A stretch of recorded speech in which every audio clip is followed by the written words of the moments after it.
ආයුබෝවන් ළමයි. අද ඔයගොල්ලන්ට මම ඉදිරිපත් කරන්නේ අපේ වට්ටගාමී අබේ එහෙමත් නැත්නම් වලගම්බා රජුරුව පිළිබඳව. අපි කවුරුත් දන්න මේ දුට්ටගාමිනී අබේ නැත්නම් දුටුගැමුණු රජුරුවන්ගේ සහෝදරයා තමයි සද්ධාතිස්ස. සද්ධාතිස්ස රජුරුවන්ගේ බාලම පුතා තමයි මේ වට්ටගාමිනී අබේ එහෙමත් නැත්නම් වලගම්බා කියලා. පීතු රාජ කියලා කියන නමින් තමයි මෙතුමා සිල්ලිපිට හඳුන්වලා තියෙන්නේ. ඒකට හේතුව එතුමාගේ සහෝදරයාගේ දරුවෝ තමන්ගේ දරුවාගේ ආරක්ෂා කරපු නිසා බලාගත්ත නිසා තමයි එතුමාට සෙල්ලිපි වල සහ ජනතාව විසින් බොහොම ආදරෙන් ඒ නම පිතුරාජ කියන නාමය භාවිතා කරලා තියෙන්නේ. වලගම්බා රජතුමා රජ වෙන්නේ බොහොම රට අර්බුදකාරී තත්වයකට ලක් වෙලා තියෙන අවස්ථාවක.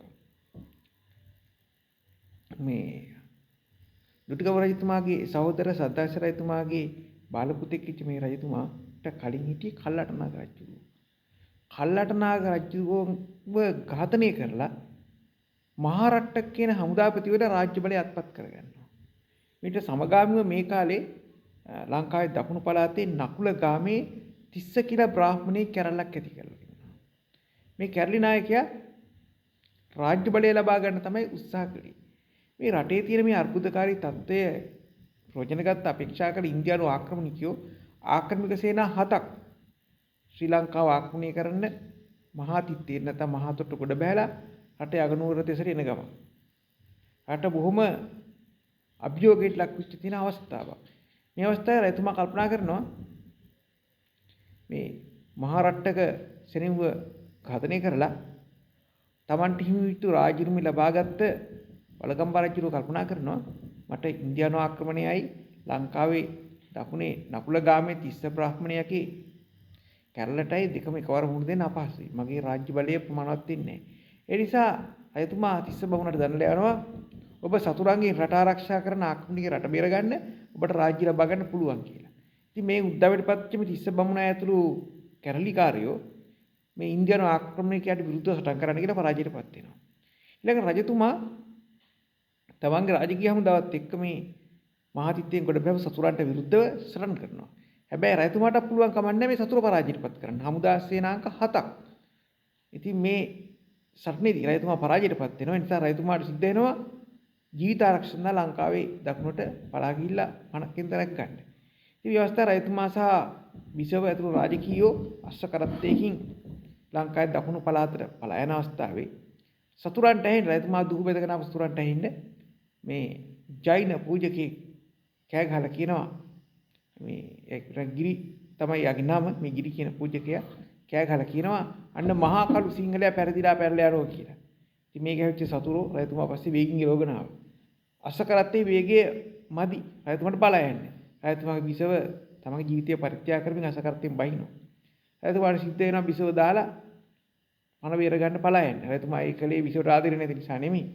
තමන් ආරක්ෂා වුණොත් තමයි මේ රටේ සිංහල බෞද්ධ කම සුරකින්න පුළුවන් කියන චේතනාවෙන් තමන් ළඟ තිබ්බ රන්ටි මුතු ආවරණ කොටසකුත් බිසවට ලබා දෙන බිසව ඒ ටිකත් අරගෙන තමයි සතුරට බාර වෙන්නේ. සතුර අල්ල ගන්නවා. එක ආක්‍රමණසේනා 7න් එක ආක්‍රමණිකයෙක් මේ බිසවත් තරම් ඉන්දියාවට පලා යනවා. තවත් ආක්‍රමණිකයෙක් අපේ බුදුරජාණන් වහන්සේගේ පාත්‍ර ධාතුව අරගෙන ඒක අරගෙන ඉන්දියාවට පලා යනවා. ඉතුරු 5 දෙනා ලංකාවේ රජකමටපත් වෙනවා. මුලින්ම රජ වෙන්නේ පුලබත්ත. පුලබත්ත, බාහ්‍ය, පණේමාර, පිලේමාර, දාටිය කියන මේ අය ලංකාවේ රජකමටපත් වෙනා පිළිවෙලින්. මේගොල්ලෝ අතර සමගියක් තිබුණෙත් නැහැ. එකෙක් මරාගෙන එකෙක් රජ වෙනවා විදිහට තමයි රජ වුණේ. අවුරුදු 14යි මාස 7ක වගේ කාලයක් මේගොල්ලෝ අනුරාධපුර රාජධානිය රජකම් කරනා මේ ද්‍රවිඩ ආක්‍රමණිකයෝ. ඒ කාලේ රට තුල සාගතයක් ඇති වෙනවා. ඒකට කියනවා බැම්නිතියා සාය කියලා.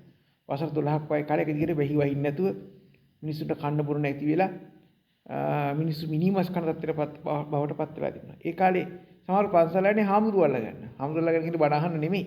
හාමුදුරුවෝ මරාන කන්න. එහෙම යුගයක් තිබේ. ඒ නිසා භික්ෂුන් වහන්සේලා වනගත වෙලා හිටියේ. සමහර අය සිවුරු ඇරියා. සමහර රටින් පලා ගියා. බුද්ධ ශාසනය බොහොම අමාරු අඩේට වැටිච්ච කාලයක්. මේ කාලේ තුල වලගම්බා රජතුමා සැඟවිච්ච ජීවිතයක් තමයි ගත කරේ. කුප්පිකුල තිස්ස හාමුදුරුවෝ පිණිසිකා වැඩලා තමයි රජතුමාව නඩත්තු කළේ.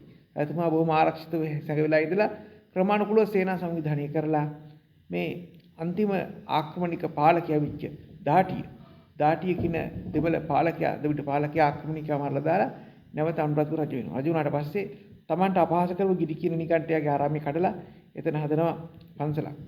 අද අබේගිරිය කියන්නේ ඒ ස්ථානෙට තමයි. ඊළඟට ඒ කාලෙනකොට මේ අපේ බුදුසසුන පවත්වාගෙන ආවේ කටපාඩේ වනපත් ක්‍රමයට. ගුරු හාමුදුරුවෝ ගෝලයට කියලා දෙනවා. ගෝලයා ඊළඟ ගෝලයට කියලා. ඒ විදිහට පරම්පරාගතව මුඛ පරම්පරාගතව ධර්මයේ පවත්වාගෙන මේක අනුතුරුදායක තත්ත්වයක්. ඒ නිසා රජතුමාගේ රාජ්‍ය අනුග්‍රහය ඇතුව මාතලේ ආලෝක විහාරෙදී මේ ධර්මයේ සජ්ජායනය කරලා මේ ග්‍රන්ථාරූඪ කරනවා. වනපත් කරලා තිබ්බ අපේ බුද්ධ ධර්මය පළමු වතාවට ලේඛනගත කරනවා. ඒ නිසා තමයි අද දක්වාම බුද්ධ ධර්මය ආරක්ෂා වෙලා තියෙන්නේ. මේ රජතුමායි කටයුතු වෙච්ච ලොකුම ශාසනික මෙවර තමයි බුදුදහම ලේඛනගත කිරීම නැත්නම් ත්‍රිපිටකයේ ග්‍රන්ථාරූඪ කිරීම. ඒ වගේ මම කලින් කිව්වා වගේ Tamanට අපහාස කරපු ගිරි කියන නිබණ්ඩයාගේ ආරාමයේ කඩලා එතන අබේගිරි කියලා දාගේ මොකුත් පන්සලකුත් ඉදි කරනවා. වත් දක්වාම දකින්න සුරක්ෂිත නිර්මාණ. ඒ වගේම Taman වෙනුවෙන් ජීවිත පරිත්‍යාගයෙන් සතුරට පිළිවිච්ච Tamanගේ බිසව සෝමාදේවිය ඒ ඉන්දියාවට මෙනකොට ගෙනිහින් සිටියේ ඉන්දියාවේ පාලකීත්වයේ ගනුදෙනු කරලා රාජතාන්ත්‍රික ක්‍රමයක් භාවිතා කරලා ඒ දේවිය නැවත ගෙන්නකට Tamanගේ අගබිසු තනතුරට පත් කරනවා. ජාතික වීරවරියක් වෙච්ච සෝමාදේවි අපේ රජතුමා තමන්ගේ අගබිසු බවට නැවත පත් කරගන්නවා. ඉතින් ඔය විදිහට තමයි වළගම රජතුමාගේ කාලේ ආක්‍රමණිකයන් මුදාගෙන ශාසන නගා සිටවන්න කටයුතු කළේ. ඒ වගේම ආක්‍රමණිකයන් විනාශ කරපු බොහෝ දේවල් ගොඩනගන්න එතුමාට තමන්ගේ කාලය යොදන්න සිද්ධ වුණා. රජතුමා බොහොම හොඳ රජ කෙනෙක්. නමුත් එතුමාගේ පුතා හොඳ කෙනෙක් නෙමෙයි. හොරෙක්. එයාගේ නම නාග කුමාරයා. මේ වළගම රජතුමාගෙන් පස්සේ කාලේ මේ කුමාරයා රජ වෙනවා. නාග කුමාරයා. එයා දාමරියෙන් මැරවරයෙක් හැටියට තමයි ජීවත් වෙච්ච කෙනෙක්. ඒ නිසා රටේ මිනිස්සුන්ට කිව්වේ හොරණයා කියලා. ඒ කාලේ භාෂාවේ චෝරනාග. මහාවංශය සඳහන් කරලා තියෙන මේ රජතුමාගේ පුතාගේ නම චෝරනාග කියලා.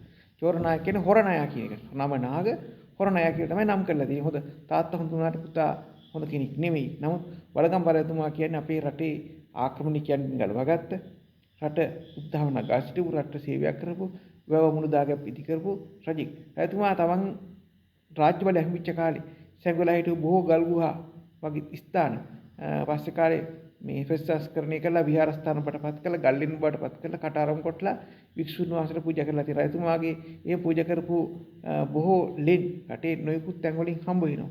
ඒකට හේතුව රජතුමා අවුරුදු 14 මාස දක්වා ඒ කාලේ වනගතව ජීවත් වෙලා ඉන්නේ නැති මේ ගල් ගුහාවල සැඟවිලා තමයි තමන්ගේ ජීවිතය රැකගත්තේ. එහෙම රැකගත් රජතුමා ඒකට කළගෙන සැලකීමක් හිටු තමයි ඒ ගල්ලෙන් පස්සේ කාලේ එතුමන්ගේ ආණ්ඩුවක් ආවම මේ රජුරෝ ඒවා නැවත මේ විහාරස්ථාන බවට නැත්නම් ගල් වෙන බවට භික්ෂුන් වහන්සේලාට පූජා කරලා තියෙන්නේ. ඉතින් අපේ ඉතිහාසයේ නොමෙකන සේවාවක් කරපු හොඳ රජ කෙනෙක් හැටියට අපිට මේ වට්ටගාමිනී අබය එහෙම නැත්නම් වළගම් රජතුමා අපිට හඳුනා ගන්න පුළුවන්. ඉතින් මේ 6 පන්තියේ දරුවෝ මේ ගැන අධ්‍යයනය කරන්න මේ අපේ දැන් ක්‍රියාත්මක පැරණි සිලබස් එක අනුව මේ වළගම් රජතුමා ගැන පාඩමක් තියෙනවා.